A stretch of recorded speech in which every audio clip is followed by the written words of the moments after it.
Veremos cómo llegó el evangelio a dónde. ¿A dónde, hermano Basilio? A Venezuela. Sí, a ese país que políticamente es algo distinto en su manera de regir, pero que por lo que corresponde a nosotros no nos meteremos en la política, sino continuaremos con nuestra línea de predicar únicamente la palabra del Señor. Dadle a César lo que es del César y a Dios lo que es de Dios. ¿Qué haría yo sin la ayuda de nuestros hermanos que colaboran con este servidor para traerles yo a ustedes, hermanos, estos mensajes que están lejos de mi alcance? Hace tiempo también mandé una pregunta, ¿verdad? Una petición a mi hermano en Cristo, a quien conocí hace un poco de tiempo, el año pasado, nuestro hermano Rafael Farías, que en ese tiempo estaba radicando en Lima, congregándose en la iglesia en La Perla, ahí cerca, hermanos, de nuestros hermanos de Puente Piedra. Pues nuestro hermano, ¿verdad? Ahí estaba como un miembro muy activo, le conocimos de ánimo muy pronto. Para hacer una historia corta, después de nuestra visita a Perú por primera vez, viajando hacia el Chepén, el norte del país, buscábamos a un hermano, algún elemento que quisiera pues atreverse a ir a predicar el evangelio a esa pequeña población de Chepén, donde ya estaba nuestra hermana Eudocia y por ahí otro hermano de Pacasmayo y muy probable algunas otras hermanos por ahí en el área vecina.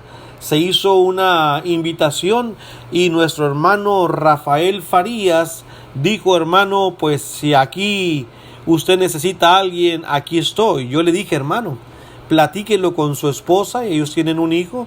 Y pronto me dijo: hermano, lo hemos hablado y estamos resueltos. Salir de Lima, la capital de Perú, y viajar a Chepén es una gran diferencia. Estar en la capital a un pueblo 10 horas al norte, hermanos, casi rumbo al Ecuador. Así que rumbo a Chiclayo. De esta manera, hermanos, por allá anduvimos nosotros y nos hicimos de muy buena amistad. Y hace 4 o 5 meses nuestro hermano está instalado en Chepén. Tenemos el honor como iglesia de colaborar con él para su manutención en cierta manera. Y nuestro hermano está por ahí tratando de hacer la obra. Entonces, como él es de Venezuela, él no es un peruano. Yo le dije: hermano, ¿me puede apoyar con esto? Y dijo: yo buscaré. Y me mandó un compendio de 48 hojas. No lo voy a leer todas, pero les comentaré, hermanos, lo que a mi juicio resulta más importante para nuestro estudio. No que las 48 hojas no sean importantes, pero para el estudio mío, que es cómo llega el evangelio a nuestros países. Bueno, contrariamente casi a todos los países donde casi siempre llegaba primero el institucionalismo o la iglesia de Cristo liberal, acá no. Acá llegó primero la iglesia del Señor, el evangelio puro. Llegó, ¿verdad?, hacia un lugar llamado, y no voy a matar los nombres esta vez, hacia el estado de Barinas. Esto es un lugar, hermanos, que está al noroccidente, me decía nuestro hermano, del país. Y ahí llegó, hermanos, por un hermano de nombre Agriberto Esteves.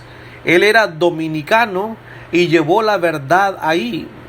Así que nuestro hermano Rafael Farías, que me proporciona este documento escrito a su vez por un hermano de nombre Antonio de Jesús Lira, que vivía en Barquisimeto, y cuenta él, hermanos, con lujo de detalle de dónde salió, cómo se convirtió, cómo fue con la iglesia liberal y después cómo dejó el liberalismo. En este muy bien elaborado documento que él envía, al que hace llamar, por cierto, de la siguiente manera. Ahora mismo se los leo. Él puso nombre a esto, dice: controversia en América entre hermanos de las iglesias de Cristo en tiempos modernos. Situación: Venezuela. Investigación: recopilación y redicción Antonio de Jesús Lira, Maturín, Monagas, Venezuela. Él lo escribió esto en el 2018. Y obviamente habla aquí de las divisiones de las cuales ya a su tiempo previamente yo les hablé con muchos detalles. Prácticamente repite bastante de lo que yo también había informado, porque el material que él recibe lo recibe del hermano Wayne Portain y del hermano Bill Reeves, así que es prácticamente lo mismo, ¿verdad?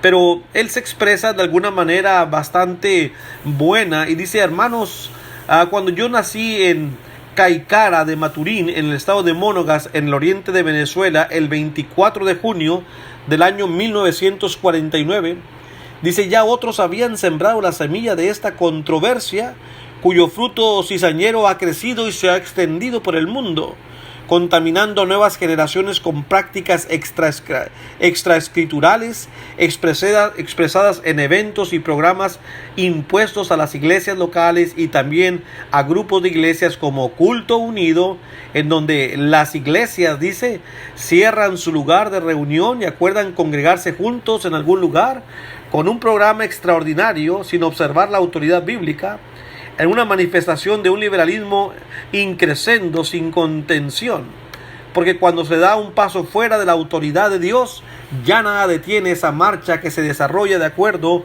con el ingenio humano, ignorando lo que la Biblia dice. Y después expone realmente lo que el asunto es. Y él dice que en un documento enviado a este servidor, o sea, a él, por el amado hermano Wayne Portain en abril de 1989, dice, el cual agregaré más adelante, comenta que en el año 46 se estableció la primera iglesia patrocinadora en la Iglesia de Cristo de Broadway en Lubbock, Texas. Así que ahí da inicio lo que yo ya les comenté en las semanas pasadas. Y el hermano con mucho celo entiende la situación y dice que también había llegado esto a las iglesias de Cristo en Venezuela. Pero los asuntos que se debaten hoy en esta controversia, dice el hermano, son los mismos del pasado del siglo XX y del siglo XXI, que pueden enunciar en dos grandes temas, se pueden separar en dos grandes temas: la autoridad de las escrituras y las innovaciones no autorizadas introducidas y practicadas en algunas iglesias de Cristo. Después habla él un poco de su vida particular o privada, como él fue en 1968 prestaba su servicio militar en su país. Después conoció la denominación Pentecostés, las Asambleas de Dios en Venezuela, ingresó a ellos, lo mandaron a estudiar, se hizo pastor. Pero después de 11 años estudiando la Biblia se dio cuenta que simple y sencillamente había un montón de errores doctrinales y se apartó de esa denominación. Emprendí junto con mi esposa Milagros la búsqueda de una iglesia que fuera más parecida a la que se presentaba en la Biblia. Y así en esta búsqueda, en el año 1979, conocimos en Caracas la Iglesia de Cristo, que me llamó la atención positivamente, el evangelio que predicaban sobre todo. Los invitamos a la ciudad de Barquisimeto, donde residíamos, y allá nos reuníamos como un grupo, éramos de 21 personas. Todos habíamos salido de distintas denominaciones. Yo enseñaba en el grupo una serie que había denominado La Reeducación Cristiana, cuyo objetivo era limpiar de nosotros el sectarismo aprendido y acercarnos en lo posible a lo más clara enseñanza bíblica. Queríamos ser la iglesia que Jesús dijo que iba a edificar. Habíamos avanzado en algunas cosas, ya no usábamos música instrumental, participábamos de la cena del Señor todos los domingos, en la congregación solo dirigían y enseñaban los varones. Bueno, habían avanzado bastante, ¿verdad? Habíamos eliminado las clases de catecumeno, para las personas que profesaban creer, y las bautizábamos inmediatamente. Pero en esto, dice, sí teníamos una gran falla. No enseñábamos ni bautizábamos para perdón de pecados, sino para el concepto sectario de hacerlo miembro del grupo. Todavía no habíamos entendido el propósito bíblico del bautismo. Así que a los pocos días después de hacer contacto con la Iglesia de Cristo en Caracas, llegaron a Barquisimeto para atendernos dos predicadores, un venezolano y un estadounidense, misionero, quien era el que asumía las enseñanzas Nos presentaron el sencillo evangelio de Cristo, explicaron lo que no entendíamos, confirmaron lo que hacíamos bien, y en el marco de esa visita, el día 8 de julio de 1979, dice el hermano Jesús, me bauticé para perdón de los pecados, juntamente con los demás integrantes del grupo. Así que de esa manera él continuó ahí en Barquisimeto, capital del estado de Lara. Y dice que crecieron bastante, llegaron a congregarse como 300 personas y 270 sentadas, dice. Pero luego del bautismo, mi esposa y yo recibimos entrenamiento en una escuela para predicadores que funcionaba en Caracas. Trabajando un tiempo completo en el evangelismo, establecí una iglesia en Valencia, estado de Carabobo, otro en San Felipe, estado de Yaracuy, otra en Caujaral, de 70 kilómetros de Barquisimeto, otra en Carora, a 100 kilómetros de Barquisimeto. Con apoyo de Caracas establecimos la iglesia en Puerto Ayacucho, Amazonas. Aquí, aprovechando, dice, mi experiencia de ex pentecostal, 2 iglesias pentecostales aceptaron que les predicara el sencillo evangelio de Cristo. Las 2 iglesias, junto con sus pastores, fueron bautizados para el perdón de pecados en las aguas del gran río Oronico. Así se organizó una iglesia local. Los ex pastores se entrenaron como predicadores, siendo el más destacado Jorge Bernal, ya fallecido. Frecuentemente viajaba a las iglesias establecidas para estimular y edificar a los miembros. Después de varios años también trabajando consagrados sinceramente en esta obra, realizamos otros eventos y actividades como Reunión Nacional Anual de Predicadores, en donde se rendía informe de cada obra local. Dice el hermano, aquello parecía verdaderas competencias. Quien presentaba el informe más grande, también se apoderaban programas para las iglesias, desconociendo la autonomía de cada una e imponiéndoles estas ordenanzas como campeonatos deportivos, interiglesias. Dice el hermano, yo organicé 3 en la especialidad de futbolito, a los cuales se invitaban jóvenes no cristianos para motivarlos a hacerse cristianos. Concilio Nacional de Damas. También se invitaban a no cristianas, campamentos juveniles, etc. Muchas de estas actividades se financiaban con las ofrendas de las iglesias. Y por supuesto, en todo esto yo era un entusiasta promotor y participante activo de primera línea. ¿Y por qué participábamos en todas esas actividades que no tienen nada que ver con el Evangelio de Cristo ni con la obra bíblica de la Iglesia del Nuevo Testamento? Me gustaría que los hermanos acá, las personas de Concord en Orlando, escucharan todo esto, porque ellos viven lo mismo. Es obvio que la Iglesia de Cristo que conocimos en Caracas pertenecía y pertenece al sistema liberal, dice el hermano Jesús, de lo cual quienes habíamos salido del sectarismo no sabíamos nada. Por supuesto que estuvimos muy agradecidos con ellos por habernos ayudado a llegar a este lugar, pero aprendimos que también ellos tenían prácticas no autorizadas en la Biblia.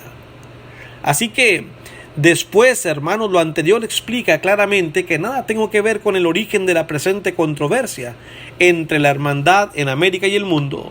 Otros son los responsables delante de Dios y de los hermanos. Pero después de haber estudiado y entendido este asunto, y siendo un cristiano fiel, es mi deber y responsabilidad obedecer los mandatos de las Sagradas Escrituras. Retened la doctrina que habéis aprendido, como dice Pablo en 2 Tesalonicenses 2:15. Pero tú habla lo que está de acuerdo a la sana doctrina, Tito 2:1. Exhortar con sana enseñanza y convencer a los que se contradicen, Tito 1:9. Algunos que dudan, convencerlos, Judas 1:22. Por tal motivo, el 27 de mayo de 1989 tomé la decisión de separarme completamente de las prácticas no bíblicas y del sistema liberal. Escribí cartas a 4 iglesias en el norte de los Estados Unidos que por varios años me apoyaban a través de la centralización de fondos de la iglesia en Caracas. Les agradecí su participación. Les solicité respetuosamente que ya no enviaran más recursos para mí. Mi separación preocupó fuertemente a los 3 misioneros estadounidenses que representaban al sistema liberal en Venezuela. El de mayor representación de ellos viajó a Barquisimeto para hacer arreglos conmigo. Tema económico de por medio, siempre andan con ello, lo cual no acepté. Lo último que hizo el hermano al despedirnos fue declararme una persecución por todo el país y más allá, la cual ha cumplido y sigue cumpliendo en todo lugar que voy predicando. Lo hacía tanto personalmente o por sus lugartenientes que siguen muy activos. Hasta el día de hoy se le sigue mal representando. ¿Y quién es ese misionero? Es un hombre llamado Robert Brown, misionero liberal y perseguidor del hermano Jesús Antonio Lira.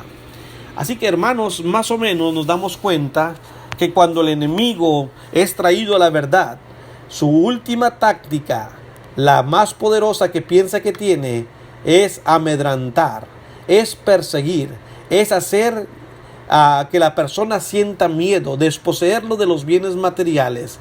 Pero como dijo Dios a Elías, hay muchos que no han doblado su rodilla a los Baales. Y hasta el día de hoy, habemos muchos hermanos que el dinero no nos importa, que lo que nos importa son las almas, y seguiremos luchando para que la iglesia siga sana sin las prácticas del liberalismo. Que Dios les bendiga.